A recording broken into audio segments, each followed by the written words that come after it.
નમસ્કાર મિત્રો, હું છું Aarti Prajapati. Aarti Prajapati free education YouTube channel પર આપ સૌનું હાર્દિક સ્વાગત કરું છું.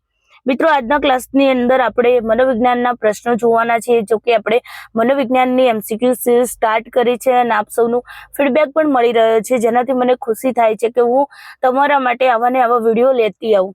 તો સૌથી પહેલા આપ સૌને રિક્વેસ્ટ છે કે વિડીયોને લાઇક કરજો, શેર કરજો, વધુ ને વધુ વિદ્યાર્થીઓ સુધી પહોંચાડવાનો પ્રયત્ન કરજો, જેથી કરીને ફ્રીમાં વિદ્યાર્થીઓ તૈયારી કરી શકે.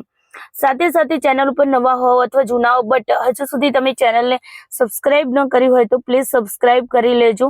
ઠીક છે, ચાલો. અને કમેન્ટ કરીને જરૂરથી જણાવવાનું રાખજો, જેથી કરીને તમારો ફીડબેક જે છે એ મારા માટે મોટિવેશનનું કામ કરે છે.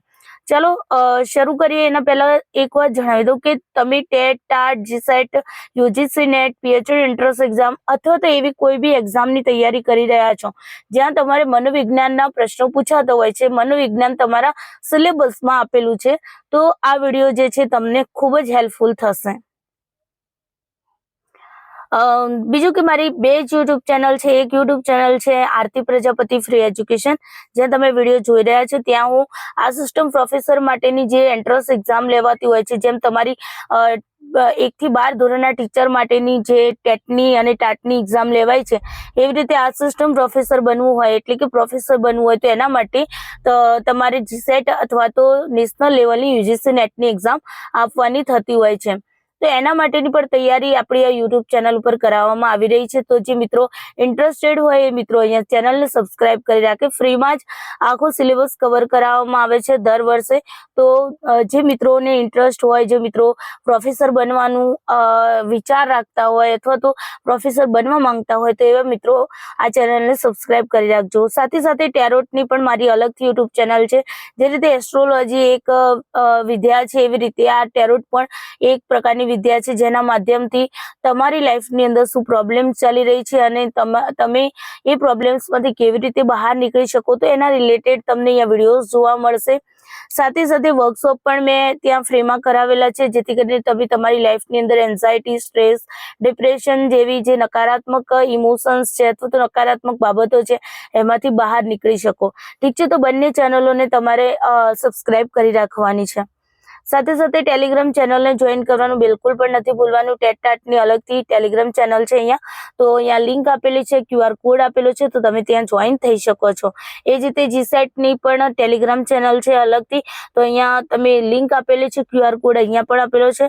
સાથે સાથે UGC નેટની પણ અલગથી ટેલિગ્રામ ચેનલ છે, તો જે મિત્રો ઇન્ટરેસ્ટેડ હોય એ મિત્રો ટેલિગ્રામ ચેનલમાં જોઈન થઈ શકે છે. લિંક અને QR કોડ બંને આપેલો છે. બંનેમાંથી કોઈનો સહારો લઈ તમે ત્યાં જોઈન કરી શકો છો. ઠીક છે, ચાલો શરૂઆત કરીએ આપણે આગળના પ્રશ્નોની. તો અત્યાર સુધી મિત્રો આપણે 60 પ્રશ્નો જોયા. હવે 61મો પ્રશ્ન અહીંયા છે કે કયા અભિગમમાં વ્યક્તિના સમગ્ર વ્યક્તિત્વ માટે વારસો અને બાળપણમાં થયેલા જે અનુભવો છે એને ખૂબ જ મહત્વના ગણવામાં આવે છે. ઓપ્શન છે તમારું માનવતાવાદી, વાર્તનિક, C તમારું છે મનોગત્યાત્મક અને D છે જૈવ. તો મિત્રો, જ્યાં બાળપણમાં થયેલા અનુભવોને જ્યારે પર્સનાલિટીની અંદર ચેક કરવામાં આવતું, મતલબ કે તમારી પર્સનાલિટી તમારા બાળપણના અનુભવોના આધારે નક્કી થતી હોય, તો આવી બાબત જે છે તમારી મનોગત્યાત્મક જે અભિગમ છે એની અંદર વાત કરવામાં આવી છે, જેને આપણે મનોવિશ્લેષણ વાત કહીએ છીએ, એની વાત છે. ઠીક છે, જે સિગમન્ડ ફ્રોઈડે આપેલો છે અભિગમ, તો એની વાત છે કે સિગમન્ડ ફ્રોઈડે કહ્યું છે કે ભાઈ બાળક મોટું થઈ અને કેવું બનશે એના બાળપણના અનુભવો ઉપર ડિપેન્ડ કરતું હોય છે. જો બાળક મસાલા ચાવતું હોય મોટું થઈ, અથવા તો એ વ્યસની ચડેલું છે, બરાબર, તો એનો મતલબ કે એના બાળપણની અંદર એની એવી ઈચ્છાઓ હશે જે દમિત કરવામાં આવી છે. જે દમિત થયેલી ઈચ્છાઓ અત્યારે સ્પ્રિંગની જેમ ઉછળીને અત્યારે એના વ્યક્તિત્વની અંદર આપણને જોવા મળે છે. તો અહીંયા C is the correct answer. એના પછી છે તમારું પ્રશ્ન નંબર 62. ભારતમાં મનોવિજ્ઞાન વિષયમાં સૌપ્રથમ PhD ની પદવી કોને એનાયત કરવામાં આવી છે? તો અહીંયા ઓપ્શન છે ડોક્ટર ધીરેન્દ્ર મહેતા, B છે શેખર બોઝ, C છે ડોક્ટર NN સેનગુપ્તા અને D છે બિજેન્દ્રનાથ શીલ. તો અહીંયા તમારો આન્સર આવશે શેખર બોઝ, જેમણે સૌથી પહેલા મનોવિજ્ઞાન વિષયમાં PhD પૂર્ણ કરી અને પદવી પ્રાપ્ત કરી હતી. નેક્સ્ટ ક્વેશ્ચન છે તમારો પ્રયોગ એટલે નિયંત્રિત પરિસ્થિતિમાં કરવામાં આવેલું ડેશ ટેસ્ટ ખાલી જગ્યા. ઓપ્શન છે પરીક્ષણ, પ્રાયોગિક કાર્ય, સી છે નિરીક્ષણ અને ડી છે તમારું સંશોધન. તો અહીંયા તમારો આન્સર શું આવશે મિત્રો? અહીંયા તમારો આન્સર આવશે નિરીક્ષણ. નિયંત્રિત પરિસ્થિતિની અંદર તમે જે નિરીક્ષણ કરેલું છે, અવલોકન કરેલું છે, ઓબ્ઝર્વેશન કર્યું છે, એટલે એને આપણે પ્રયોગ કહીએ છીએ. ઠીક છે.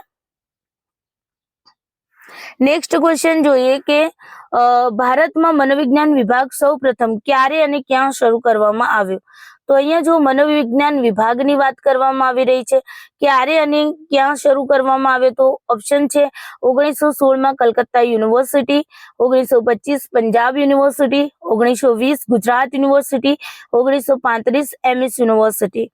તો જો મિત્રો જ્યારે ભારતની અંદર વાત કરવામાં આવી રહી છે અને મનોવિજ્ઞાન વિભાગની વાત કરવામાં આવી રહી છે, તો ધ્યાન રાખજો, આપણે ગઈ વખતના વિડીયોની અંદર વાત કરી હતી કે સૌ પ્રથમ ભારતની અંદર મનોવિજ્ઞાનની પ્રયોગશાળા ક્યાં સ્થાપિત કરવામાં આવી હતી, તો કોલકાતામાં, પશ્ચિમ બંગાળમાં આવેલ કોલકાતા યુનિવર્સિટીની અંદર સ્થાપિત કરવામાં આવી હતી. ક્યારે સ્થાપિત કરવામાં આવી હતી? 1905માં.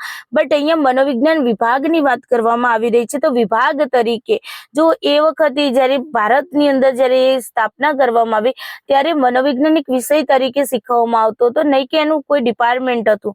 અહીંયા ડિપાર્ટમેન્ટ તરીકે એની સ્થાપના ક્યારે કરવામાં આવી? 1916 ની અંદર. અને કઈ યુનિવર્સિટીમાં? કલકત્તા યુનિવર્સિટીમાં. ઠીક છે. તો અહીંયા A is the correct answer. Next question છે તમારો કે ભારતમાં સૌ પ્રથમ શરૂ કરવામાં આવેલા મનોવિજ્ઞાન વિભાગના અધ્યક્ષ કોણ હતા?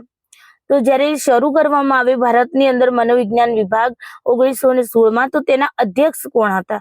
ડોક્ટર ધીરેન્દ્ર મહેતા, ભોજેન્દ્રનાથ શીલ, શેખર બોઝ, ડોક્ટર NN સેનગુપ્તા. તો અહીંયા મિત્રો તમારું આન્સર શું આવશે? Doctor NN Sengupta. તો ડોક્ટર NN સેનગુપ્તા હતા એ ભારતની અંદર જ્યારે પ્રથમ વખતે મનોવિજ્ઞાન વિભાગ શરૂ કરવામાં આવ્યો એના અધ્યક્ષ બનાવવામાં આવ્યા હતા. એના પછીનો ક્વેશ્ચન છે તમારો, ભારતીય વિજ્ઞાન પરિષદમાં મનોવિજ્ઞાનને ક્યારે સામેલ કરવામાં આવ્યું? ઓપ્શન છે 1925, 1905, 1916 અને 1922.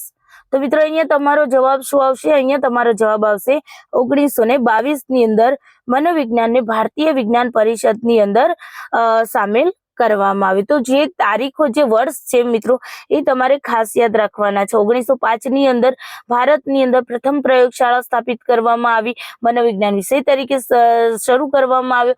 1916 ની અંદર મનોવિજ્ઞાન વિભાગ શરૂ કરવામાં આવ્યો અને 1922 ની અંદર મનોવિજ્ઞાનને ભારતીય વિજ્ઞાન પરિષદમાં સામેલ કરવામાં આવ્યું. તો આ જે ફેક્ટ છે એને તમે ક્રમશઃ યાદ રાખશો ને સિક્વન્સ વાઇઝ, તો તમને બહુ સરસ રીતે યાદ રહેશે. નેક્સ્ટ ક્વેશ્ચન છે, ઇન્ડિયન સાયકોલોજીસ્ટ એસોસિએશનની સ્થાપના ક્યારે કરવામાં આવી? ઓપ્શન છે 1922, 1924, 1928 અને 1930. તો અહીંયા મિત્રો તમારો આન્સર આવશે ઇન્ડિયન સાયકોલોજીસ્ટ એસોસિએશનની સ્થાપના 1924માં કરવામાં આવી. ભારતીય વિજ્ઞાન પરિષદમાં 1922માં મનોવિજ્ઞાનને સામેલ કરવામાં આવ્યું. એના પછી 1924નો જે સમય આવ્યો એ સમયની અંદર ઇન્ડિયન સાયકોલોજીસ્ટ એસોસિએશનની સ્થાપના કરવામાં આવી. નેક્સ્ટ ક્વેશ્ચન જોઈએ કે સામાજિક મનોવિજ્ઞાન પર કોણે અને ક્યારે પ્રથમ પુસ્તક પ્રસિદ્ધ કર્યું? તો જો ભાઈ મનોવિજ્ઞાનની પણ અલગ અલગ શાખાઓ હોય, સ્વાસ્થ્ય મનોવિજ્ઞાન, સામાજિક મનોવિજ્ઞાન, હે ને, તો જૈવિક મનોવિજ્ઞાન, તો અલગ અલગ શાખાઓ છે. એની અંદરની એક શાખા એટલે સામાજિક મનોવિજ્ઞાન. તો સામાજિક મનોવિજ્ઞાન ઉપર સૌથી પ્રથમ પુસ્તક કોણે અને ક્યારે સ્થાપિત કર્યું? અહીંયા તમને પ્રસિદ્ધ કર્યું, સોરી, એટલે કે પબ્લિશ કર્યું. તો અહીંયા ઓપ્શન છે ડોક્ટર ધીરેન્દ્ર મહેતા અને શેખર બોઝ 1925માં, ડોક્ટર NN સેનગુપ્તા અને રાધા કમલ મુખર્જી 1928, ભોજેન્દ્રનાથ શીલ 1924, શેખર બોઝ 1928. તો જો મિત્ર અહીંયા તમારો આન્સર આવશે ડોક્ટર NN સેનગુપ્તા અને રાધા કમલ મુખર્જી. આ બંને ભેગા થઈને સામાજિક મનોવિજ્ઞાન ઉપર એક પુસ્તક પબ્લિશ કર્યું હતું. અને ક્યારે? 1928 ની અંદર. તો આ તમારે જે વર્ષ છે એને યાદ રાખજો. 24 ની અંદર તમારે યાદ રાખવાનું કે શું થયું હતું, પછી 28 ની અંદર ઇન્ડિયન સાયકોલોજીસ્ટ એસોસિએશનની સ્થાપના 24માં થઈ, હે ને, અને 28 ની અંદર શું થયું કે પબ્લિશ કરવામાં આવી બુક. કઈ બુક? સામાજિક મનોવિજ્ઞાન ઉપર. ઠીક છે. કોના દ્વારા? ડોક્ટર NN સેનગુપ્તા અને રાધા કમલ મુખર્જી દ્વારા. નેક્સ્ટ ક્વેશ્ચન જોઈએ, સંશોધન ક્ષેત્રે મનોવૈજ્ઞાનિક સંશોધન શાખાની સ્થાપના ક્યારે થઈ? ઓપ્શન છે 1950, 1945, 1947, 1949. તો અહીંયા તમારો મિત્રો આન્સર આવશે 1949. 1949 ની અંદર સંશોધનના ક્ષેત્રમાં મનોવૈજ્ઞાનિક સંશોધન શાખાની સ્થાપના કરવામાં આવી હતી. નેક્સ્ટ ક્વેશ્ચન છે, નિમ્હાન્સનું પૂરું નામ જણાવો. તો નિમ્હાન્સનું પૂરું નામ અહીંયા તમને ઓપ્શન આપેલા છે, national institute of mental health and neurosciences, national institution of Mental Health and Neurologist, National Institute of Mental Health and Neurology, National Institute of Mental Health and Neurons. તો મિત્રો અહીંયા સાચો આન્સર તમારો આવશે, A is the correct answer, national institute of mental health and neuroscience. N નો મતલબ છે national, આઈ નો મતલબ ઇન્સ્ટિટ્યૂટ, એમ નો મતલબ મેન્ટલ, એચ નો મતલબ હેલ્થ, એ નો મતલબ એન્ડ, એન નો મતલબ ન્યુરો એન્ડ એસ નો મતલબ થાય છે તમારો સાયન્સીસ. ઠીક છે, તો A is the correct answer. Question number 71 જોઈએ કે નિમ્હાન્સ ક્યાં આવેલું છે? તો અહીંયા ઓપ્શન છે કોલકાતા, બેંગલુરુ, અમદાવાદ કે મુંબઈ. તો મિત્રો અહીંયા આન્સર આવશે બેંગલુરુ. બેંગલુરુની એટલે કે જેને આપણે બેંગલુરુ કહીએ છીએ, ઠીક છે, તો બેંગલુરુની અંદર નિમ્હાન્સ આવેલું છે. ક્વેશ્ચન નંબર 72, નિમ્હાન્સની સ્થાપના ક્યારે થઈ હતી?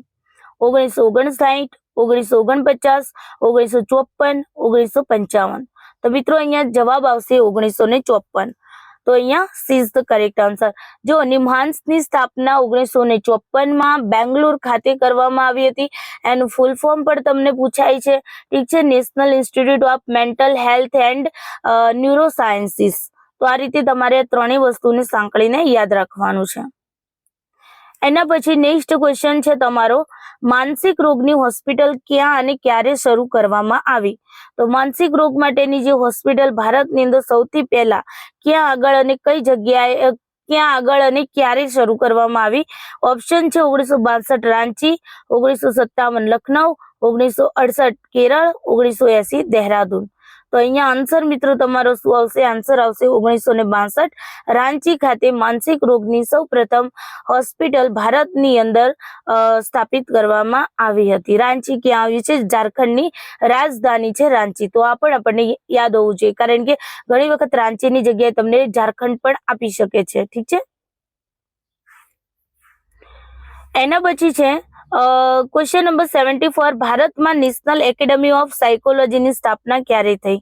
ઓપ્શન છે 1992, 1989, 1975, 1979. તો મિત્રો અહીંયા તમારો જવાબ આવશે 1989. 1989 નેશનલ એકેડમી ઓફ સાયકોલોજીની સ્થાપના ભારતની અંદર થઈ હતી, ઠીક છે. એના પછી લાસ્ટ ક્વેશ્ચન છે આજના ક્લાસનું, NBRC નું પૂરું નામ જણાવો. ઓપ્શન છે તમને national brain research conversation, national brain research centre, national brain research communication, national brain research council. તો મિત્રો અહીંયા તમારો આન્સર આવશે નેશનલ બ્રેન રિસર્ચ સેન્ટર, ઠીક છે. તો આ રીતે તમને ક્વેશ્ચન ફૂલ ફોર્મ પૂછાય તો ધ્યાન રાખવાનું, ફૂલ ફોર્મમાં કોઈ સ્પેલિંગ મિસ્ટેક નહીં કરવાની, કેમ કે તમને થોડું માઇનર ડિફરન્સ આપેલો હશે અને તમે હડબડાટની અંદર તમે આન્સર કરી દેશો તો ખોટો થવાની સંભાવના છે, ઠીક છે. તો આ હતા આપણા આજના ક્વેશ્ચન. આઈ હોપ તમને પ્રશ્નો સારા લાગ્યા હશે. ક્લાસ સારો લાગ્યો હશે, ક્લાસ સારો લાગ્યો તો પ્લીઝ વિડીયોને લાઈક શેર કરી દેજો, કમેન્ટ કરીને જરૂરથી જણાવજો, કેમ કે તમારી ફીડબેક જે છે, તમારું કમેન્ટ જે છે એ મારા માટે મોટિવેશનનું કામ કરી રહ્યું છે અને મને મોટિવેશન મળી રહ્યું છે તમારા માટે આ સિરીઝને આગળ વધારવા માટે.